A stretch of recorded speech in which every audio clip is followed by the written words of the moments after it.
Consentement oblige, c'est la guerre des petits papiers. Nous vous remercions de patienter. Un conseiller Pôle emploi de votre région va prendre votre appel. Pôle emploi, Cédric, bonjour. Bonjour Cédric, je suis Lorelai de la Je vous appelle parce que moi en fait je vous ai en fait sur la plateforme de Pôle emploi, excusez-moi, je cherche mes mots. Sur la plateforme de Pôle emploi, moi je vous ai informé que je souhaitais recevoir les courriers de façon physique, en papier, Ouais. et non dématérialisé. Néanmoins, là, je vois que nous sommes le 19. Au courrier, j'ai rien, mais sur mon profil, j'ai un courrier qui date du 9 septembre que je ne comprends pas en fait. Au lieu d'avoir une réponse à ma demande de notification de financement AIF, j'ai un questionnaire de contrôle de recherche d'emploi. Oui, alors c'est le Creux qui vient vous embêter en fait, pour dire des choses comme ça. Voilà, donc ils veulent vous contrôler vos recherches. Donc là en fait c'est suite à ma demande de financement de formation, on est bien d'accord, hein, que vous avez reçu le 5, auquel vous n'avez pas répondu, vous aviez 7 jours calendaires pour me répondre. Donc auquel vous n'avez pas répondu, mais vous avez eu le temps de m'envoyer un questionnaire de contrôle de recherche. Le Creux, en fait, je sais pas comment ils font leur truc, mais apparemment ils sélectionnent des dossiers aléatoirement. Donc... Non, c'est pas aléatoire. Ça, non. J'ai été convoqué j'ai été convoqué le 29 août. Ouais. Donc j'ai vu une conseillère, donc ce que je lui ai dit, ça servait à rien en fait. Pourquoi ça servait à rien? Bah vu que j'ai un contrôle. Après, je sais pas moi, est-ce que vous croyez que c'est elle qui a demandé le contrôle? Absolument. Moi je pense que Pôle emploi me discrimine du fait de mon nouveau choix de carrière. Après, moi, je sais pas. Ce que vous pouvez faire, si vous avez, vous allez voir une association de chômeurs. Vous leur dites voilà, moi je soupçonne une discrimination par rapport à mes choix de carrière. Je me retrouve avec un contrôle de recherche d'emploi. Que voilà. De toute façon, vous pouvez leur dire que de toute façon, Pôle emploi est en situation de conflit d'intérêts, parce que c'est ça. C'est ça, Pôle emploi ne devrait pas verser les allocations et contrôler le demandeur d'emploi en même temps. Donc il y a un conflit d'intérêts pour moi. Donc vous pouvez aller voir une association de chômeurs. C'est-à-dire, en fait, vous me dites... Donc vous faire défendre par une association de chômeurs. Vous en connaissez ? Vous avez la liste sur le forum Actu Chômage. D'accord. Actuchômage.org. Ok. Mais là, en fait, comme... Vous en avez plein, hein, la PIS, vous avez la CGT Chômeur, le MNCP, qu'est-ce qu'il y a l'autre, AC Chômage. C'est les principales, les 4 principales, quoi. Bah là, en fait, là, c'est parce que je suis en train de faire un référé au tribunal administratif que, en cherchant un petit peu des pièces, que je me suis allée sur votre site et sur mon profil, où là, je viens juste de découvrir ça, en fait. Je viens de le découvrir à l'instant. Et donc, en fait, c'est quand même un petit peu des pratiques douteuses. Et vous me dites, oui, il y a un conflit d'intérêt parce qu'il me verse mes allocations. Pour moi, oui, Pôle emploi est clairement en conflit d'intérêt aujourd'hui. Bon, après, c'est pas la faute de Pôle emploi parce que c'est la faute du gouvernement. C'est le gouvernement qui a voté ça. Mais après, vous avez des moyens, je pense, si vous allez devant le tribunal. Mais en fait, j'ai pas compris le conflit d'intérêt. Ces pratiques-là, de refuser le contrôle en invoquant le conflit d'intérêt, en disant moi je ne veux pas être contrôlé par Pôle emploi parce que Pôle emploi est en conflit d'intérêt. Mais c'est-à-dire, enfin, il faut aller au tribunal, quoi. Oui, non, mais là j'y vais, là, je vais y aller tout à l'heure, je termine mon référé. Mais vous me dites conflit d'intérêt, vous pouvez m'en dire plus sur le conflit d'intérêt? Après, ça c'est du droit. Après, si vous allez voir une association... Non, mais qu'est-ce que vous entendez par là? Parce que je vois pas, en fait. Eux, ils ont des juristes, Oui, mais qu'est-ce que vous entendez par là quand vous dites conflit d'intérêt? Parce que c'est un conflit d'intérêt. D'un côté, Pôle emploi vous verse des allocations chômage et il a le pouvoir de vous sanctionner. Donc c'est un conflit d'intérêt, clairement. D'accord. Ok, c'est un petit peu plus clair. Surtout que c'est une assurance chômage. Gouvernementale, malheureusement, mais Mais on est bien d'accord que, en principe, c'est le principe de l'assurance chômage. Oui, ben oui. Oui. Donc on paye une assurance et quand oui, je suis bien d'accord, oui. Normalement, vous devriez... Alors bon, moi, personnellement, je trouve que, voilà, Pôle emploi devrait faire partie de la sécurité sociale parce que c'est un risque social comme la maladie, comme la vieillesse, tout ça, et ça ne devrait pas être une assurance, justement. Mais, ouais. bon, ça, et même dans les faits, enfin, non mais vous avez bien raison, mais ouais. Mais là le fait c'est que moi effectivement, là je ne consens pas. Excusez-moi. Ah, vous étouffez pas? Un petit verre d'eau. Moi, je ne consens pas à ce contrôle inopiné suite à en fait, j'aurais fait une demande de financement de formation AIF et comme en fait, en 2014, il y a eu j'ai fait une formation, mais Pôle emploi n'a pas été facturé. D'accord? Donc, Pôle emploi n'a pas été facturé. Alors, normalement, c'est Pôle emploi qui facture l'organisme de formation. Non, en principe, c'est l'organisme de formation qui envoie une facture et puis Pôle emploi paye. Ah oui, dans ce sens-là, oui, pardon, excusez-moi, oui. D'accord. Donc, l'organisme de formation... L'organisme n'a pas eu... Voilà, ils n'ont pas voulu rentrer en fait. Voilà, ils n'ont pas voulu rentrer en conflit avec moi, suite à une lettre en recommandé que je leur ai envoyée. Et donc, pour le coup, ils ont pris la décision, en accord avec Pôle emploi, de ne pas facturer Pôle emploi et que cette aide à la formation qui nous est allouée soit utilisée pour une autre formation. Ouais. Voilà, donc c'est écrit noir sur blanc sur la lettre du centre de formation.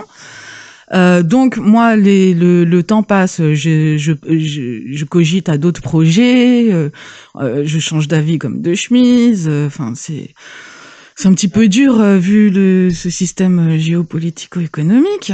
Et donc pour le coup, là, j'ai été convoquée et moi dans ma tête, j'avais un projet, c'est d'être synergologue. Donc la synergologie, je sais pas si vous connaissez, c'est l'étude de la... Je connais pas du tout ce secteur-là, désolé. Bah en fait voilà, c'est un secteur atypique, méconnu mais en plein essor. C'est l'étude de la gestuelle en fait.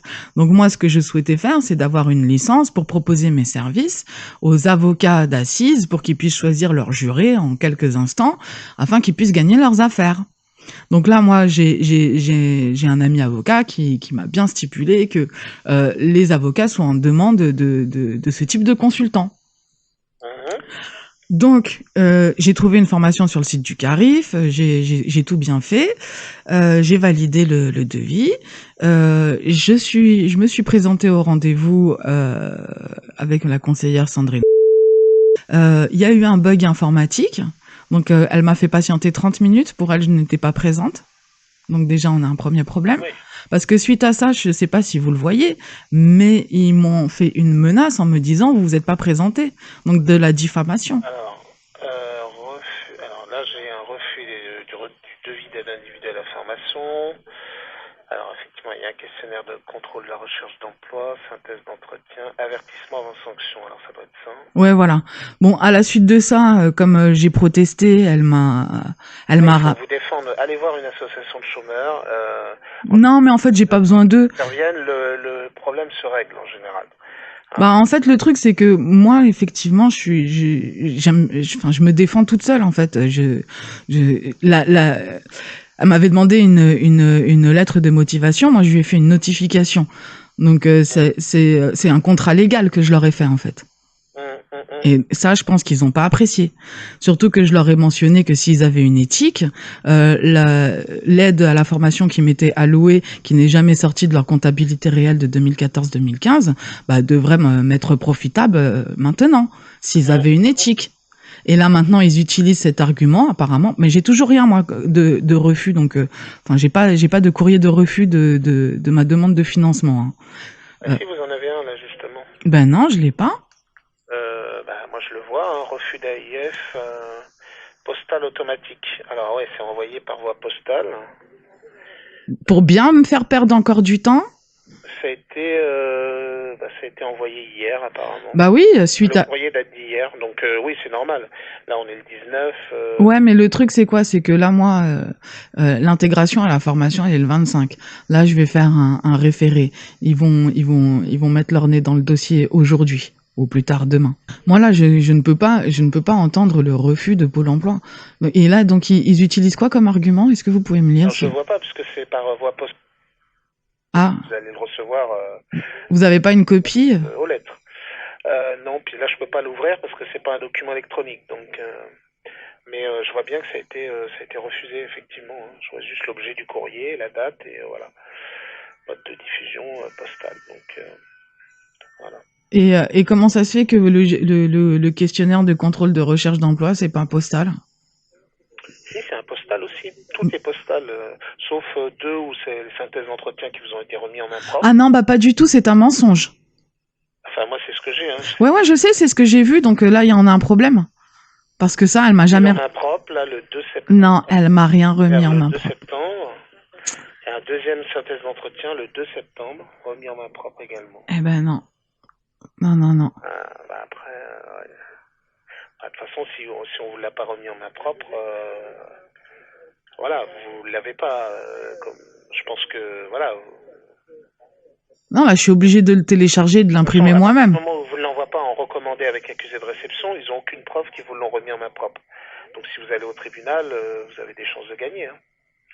Oui, mais comme c'est sur mon truc, sur mon profil Pôle emploi. Bah, ce qui apparaît, c'est juste synthèse d'entretien remis en main propre. Mais oui, mais moi là, je viens de la télécharger. Ils vous l'ont remis en main propre parce que... Non, ils me l'ont pas remis en main propre, mais là, moi, je peux la télécharger et la voir là maintenant. Mais ça, c'est un mensonge en fait de dire qu'ils me l'ont remis en main propre, c'est un mensonge. Ah oui, effectivement, aperçu avant. Alors celui-là, ouais, je peux l'ouvrir. Conclusion de notre échange. Veuillez trouver 6 juin un résumé de notre échange afin de mener des enquêtes professionnelles sur le métier. Pour vous aider dans vos recherches. Donc voilà, il vous explique un peu ce que vous avez évoqué lors de votre échange. Hein, mais et donc suite à ça, c'est normal que derrière ça, on ait un questionnaire de contrôle. Bah, je pense que, bon, je sais pas la relation que vous avez avec votre conseillère, mais apparemment, voilà, elle essaie de vous causer des problèmes. Alors, soit c'est la conseillère qui a demandé le contrôle, soit c'est le Creux directement qui a sélectionné votre dossier. Non, mais en fait, c'est-à-dire que dans ma demande de notification de financement, j'ai mis toute la direction, en fait. En fait, ils ont reçu un courrier très formel et très légal, en fait. Et je pense qu'ils n'ont pas l'habitude. Bah, après, bon, si vous avez, voilà, des notions juridiques, peut-être vous pouvez vous défendre par rapport à ça. Mais en fait, je crois qu'ils ont, vraiment, je suis discriminée et ça, en fait, non, mais vous savez, Pôle Emploi, malheureusement, c'est pas l'ami des chômeurs. Hein. Ça, je peux vous le dire que c'est de plus en plus emmerder les gens, hein, pour être poli. Voilà, les contrôler au lieu de les aider. Enfin, voilà, c'est la politique actuelle, quoi. Et ça, va falloir que ça s'arrête un jour, quoi. Vous voyez. Ah bah, bon, malheureusement, voilà, c'est de plus en plus l'orientation du gouvernement. Donc, face à ça, il n'y a que les tribunaux qui peuvent mettre le haut là, quoi, et casser les décisions gouvernementales, quoi. Voyez. Donc là, en fait, je vous encourage vraiment à aller au tribunal et à vous défendre et voilà, à faire casser ces décisions-là, quoi. Oui, parce que en fait, comment dire, le Christophe, c'est le nom du contact. Moi, je le connais pas, et donc en fait, moi, je ne le connais pas, en fait. Qui ça Christophe qui m'a envoyé le questionnaire de contrôle de recherche. Ah oui, bah, c'est une personne du Creux, hein. C'est pas, oui, c'est pas votre conseiller. Hein. C'est le service du contrôle de la recherche d'emploi, en fait. Donc voilà, et lui, il est dans les bureaux ici à Noisy-le-Grand. Voilà, vous le connaissez pas, ça, c'est sûr. Ouais, mais enfin, qu'est-ce qu'il a à faire, hein, c'est le contrôle de la recherche d'emploi, donc il vous pose des questions sur voilà, combien de candidatures vous avez. Ouais, mais pourquoi il lit pas le résumé là? Après, moi je sais pas. Est-ce que vous pouvez lui envoyer un petit mail? Contact avec le Creux, je peux pas leur envoyer quoi que ce soit, mais voilà, vous lui répondez. Ah bah alors, est-ce que vous pouvez envoyer un petit mail à ma conseillère dans ces cas-là, en lui disant d'envoyer que je ne comprends pas cette discrimination et qu'elle envoie le rapport là qu'elle m'aurait remis soi-disant en main propre, qu'elle le remette à Christophe. Qu'elle le remette au Creux, c'est ça? Ouais, voilà, c'est ça. Alors, je vais lui dire que déjà, Alors, est-ce que j'arrive à me connecter? Voilà. Alors. Et que la discrimination, bah, c'est pas légal, hein. Ah bah non, ça c'est pas légal, non. Donc si vous voulez, je vais vous donner le... prouver, c'est ça le problème. Ah bah, je vais vous donner le texte de loi. En fait, il bafoue tous mes droits, là. Il me viole tous mes droits. Bah c'est pour ça, allez au tribunal et puis vous avez des chances de gagner. Hein, oui. De toute façon, hein. Parce que Pôle emploi fait plein de trucs illégaux, moi je vous le dis. Hein. Plein de trucs en dehors des clous. Et le problème, c'est qu'il faut aller au tribunal pour faire reconnaître ça et faire condamner ces pratiques-là, quoi. Et le problème, c'est que la majorité des chômeurs sont découragés, ils se disent à quoi bon, c'est le pot de terre contre le pot de fer, alors que s'ils allaient au tribunal, ils gagneraient, quoi. Ils gagneraient parce que clairement, vu les pratiques de Pôle emploi, c'est inadmissible. C'est inadmissible et c'est pas.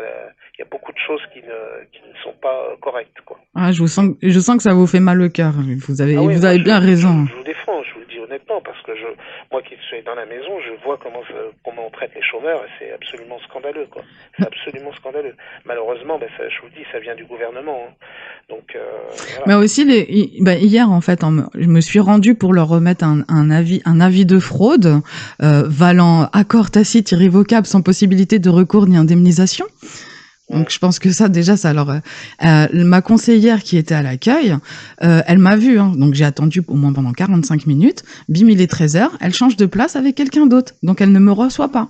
Donc je la chope et donc je pense qu'elle je la chope et je lui dis bah qu'est-ce qu'il en est moi je suis venue pour échanger sur ma notification vu que j'ai toujours pas de réponse. Vous aviez 7 jours calendaires pour me répondre, vous ne m'avez pas répondu. Vous êtes engagé en plus comme elle voit que vous voulez vous défendre et que vous lui sortez des arguments de droit, ça lui plaît pas parce que elle veut être en position dominante, vous voyez. Ouais, mais non, mais ça. Non, mais ça, en fait, voilà. Non, je me soumets pas. Elle vous cause 1000 problèmes à cause de ça, quoi. Et donc, pour le coup, elle a refusé de toucher, juste de toucher mon avis de fraude. Le ton est un petit peu monté. Il y avait une femme qui se présente comme la responsable de l'agence qui est venue. Et donc, moi, je lui ai demandé qu'est-ce qui vous en empêche de prendre mon courrier. Ouais. Non, il y a plein de tampons, machin, là-bas. Je lui dis non. Moi, je veux comme quoi que vous l'avez bien reçu en main propre. Ouais, et donc. Je pense qu'il vous cherche des problèmes, tout simplement. Après, c'est à vous de pas lâcher. Vous allez au tribunal et puis vous les ferez condamner, quoi, voilà. En plus, j'ai mis tout le monde. Hein. C'est Jean Basser. Ouais, bon, ça, Jean Basser, je pense pas qu'il va intervenir là-dedans. Ouais, mais Karine Rouillard, Jean-Yves Cribier, voilà. Laurence Triche, Paul Bazin. J'ai mis tous les responsables. Et donc en fait, parce que je traite pas qu'avec les petits en fait dans ces histoires de contrats. Malheureusement, voilà, c'est une politique, c'est de la maltraitance institutionnelle. Hein, clairement, aujourd'hui, voilà, faut pas se leurrer. Pôle Emploi est dans la maltraitance institutionnelle vis-à-vis des demandeurs d'emploi. Il n'y a pas d'autre mot. Et face à ça, il faut des décisions de justice pour casser ça, quoi. Voilà, il faut que le gouvernement recule et il faut que ces décrets là qui sont passés soient abrogés, quoi. Voilà. Je suis pas trop au courant de ce qui s'est passé comme décret. Là, au mois de novembre, ils vont encore nous en remettre une couche. Ils dégradent de plus en plus les conditions d'indemnisation des chômeurs. Voilà, c'est cette politique qu'il faut mettre un coup d'arrêt à ça, quoi. Mais moi, un conseil que je vous dis, c'est faites-vous quand même aider par des associations de chômeurs et tout, parce que eux, quand ils interviennent, ils ont quand même plus de poids que si vous battez toute seule, quoi, vous voyez. Même si, vous avez quelques notions juridiques, mais voilà, c'est toujours mieux de se faire accompagner. Ils ont quand même plus de poids, quoi. Voilà. D'accord. Ok. Donc là, en fait, ce que vous pouvez faire, c'est juste envoyer un petit mail à Sandrine. Voilà, je lui envoie. Alors, du coup, j'étais en train de rédiger. Ouais. Alors, ne comprends pas. Alors, vous ne comprenez pas en fait pourquoi vous cette discrimination suite à ma demande de financement. Pourquoi Alors. Qui est en totale violation avec l'article 14 de la Convention européenne des sauvegardes des droits de l'homme et des libertés fondamentales. Bon, alors ça, je vous laisse mais là. Alors, dans votre demande de formation, hein, En fait, elle m'a dit clairement qu'elle voulait me revoir dans le salariat, enfin en CDI dans le salariat, et qu'elle veut pas que je retourne, enfin que je vole de mes propres ailes, parce qu'elle n'a aucune garantie de retour à l'emploi si il me finance la formation. Bah ouais, mais personne n'a accès à la chambre de la destinée. Bon, je vous laisse écrire. Je parle trop. Alors, donc, le premier point, donc c'était, vous ne comprenez pas du coup pourquoi vous... J'ai le questionnaire, voilà. Voilà, plus le questionnaire, ouais. Donc, merci d'envoyer... Enfin, qu'elle règle le problème, en fait, qu'elle envoie le compte-rendu. Reçu. Alors, voilà, le compte-rendu d'entretien au creux. Alors... Donc voilà, donc son sinon une demande pour changer de conseillère, parce que là, ah oui. Avec elle, ah ouais. Voilà, ouais, ça sert à rien, il vaut mieux changer de conseillère, et puis... Et vous pouvez le faire, ça? Moi, j'ai pas ce pouvoir-là, mais il faut faire une... Je peux pas vous avoir, vous? Moi, je suis sur la plateforme téléphonique, donc je travaille pas en agence, mais non, mais ce que vous pouvez faire, c'est faire une réclamation dans votre espace personnel. Mmh. Dans mes échanges avec Pôle emploi, mes réclamations, donc vous cliquez sur mes réclamations, vous faites une réclamation qui va être traitée cette fois-ci par le directeur d'agence, et vous demandez, voilà, vous dites que vous êtes en conflit avec votre conseillère, que ça se passe très mal, et que vous demandez à changer de conseillère, tout simplement. D'accord. D'accord. Ouais, mais si c'est la dame là que j'ai vue hier... Ouais, bah ouais, forcément... Elles ont l'habitude d'avoir des gens... des moutons. C'est un rapport de domination. Hein, oui, je sais, mais malheureusement, moi... enfin, je suis... Et puis, le demandeur d'emploi doit s'écraser. Donc, quand vous lui sortez des écolements juridiques et que vous défendez, ils n'aiment pas ça. Donc, voilà, elle essaie de vous causer des problèmes, tout simplement. Et vous avez tout intérêt à changer de conseillère, parce que là, vraiment, c'est... Voilà, vous êtes vraiment en conflit ouvert avec elle, donc ça servira à rien. Elle va vous faire tous les problèmes du monde. Donc, voilà. C'est à vous d'être vigilante et puis de rien laisser passer, quoi. Et d'exiger le respect de vos droits, quoi. Après, je vous dis, allez voir une association de chômeurs et demandez-leur... eux, ils ont des... Voilà, ils connaissent... ils ont des relais à Pôle emploi et tout. Il y a des... Voilà, ils ont des avocats et tout. Donc, ils pourront vous dire vraiment les choses carrées et ils vous défendront. Et s'il faut intervenir, ils interviendront. Ok, donc vous lui avez bien dit que je ne consens pas au questionnaire de contrôle et qu'elle envoie le... Ah oui, alors, ouais, ok. Bah, ça, je vais le rajouter, du coup, parce que j'ai oublié. Ok, bah, je... Voilà, mettez bien le mot « je ne consens pas ». Ouais. Voilà, bon, je vous dérange pas plus que ça. Je vous remercie infiniment de votre gentillesse. Et puis, bon courage à vous. Merci beaucoup. De rien. Au revoir.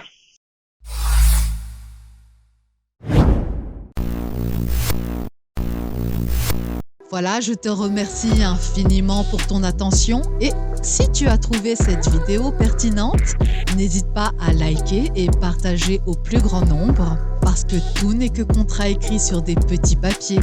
Alors, non-consentement oblige, c'est la guerre des petits papiers.